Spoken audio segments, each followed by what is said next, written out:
Thomas and Percy are good friends, but sometimes Percy teases Thomas about being frightened, and he doesn't like that at all. One evening, he was dozing happily, but Percy wanted to talk. "Wake up, Thomas. Are you dreaming about the time you thought I was a ghost?" "Certainly not. Anyway, I was only pretending to be scared. I knew it was you, really." Percy went on teasing him. "I hope the guard leaves the light on for you tonight." "Why?" asked Thomas. "I quite like the dark." "Oh, really?" exclaimed Percy. "I am surprised. I always thought you were afraid of the dark. I wonder why." Thomas decided to say nothing and went to sleep instead. Next day, Sir Topham Hatt came to see him. "I would like you to go to the harbour tonight. You have to collect something rather unusual." "What sort of something?" asked Thomas. "Wait and see," replied Sir Topham Hatt. Meanwhile, Percy was moving freight cars into a siding. Henry arrived with his goods train. The signalman changed the switches, and Percy waited on the siding until Henry had steamed by. Then there was trouble. "The switches are jammed," called the signalman. "I can't switch them back for Percy. The workmen will have to mend them in the morning. It's too late now," said Percy's driver. "I'm sorry, Percy, but you'll have to stay here for the night." "Where are you going?" asked Percy. "Home for tea," replied the fireman. Percy was speechless. He watched as the other engines went home to the shed. Nighttime came, and Percy began to feel very lonely.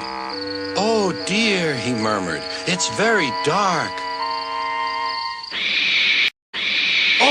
Oh, what's that?" It was only an owl, but Percy didn't realize this.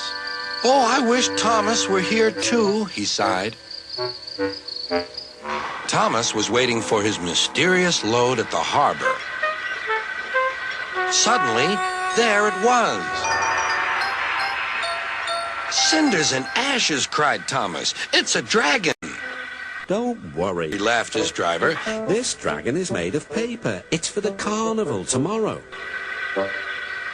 Workmen lifted the dragon onto Thomas's low loader and put lights all round it for protection. Then Thomas set off into the misty night.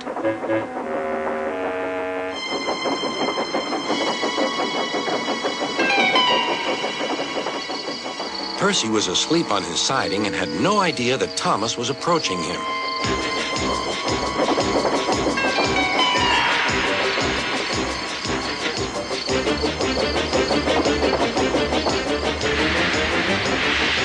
Percy woke up with a start.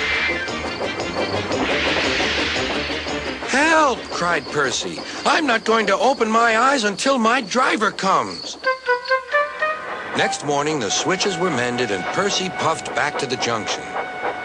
Gordon was just about to leave with the express. "You'll never guess what I saw last night."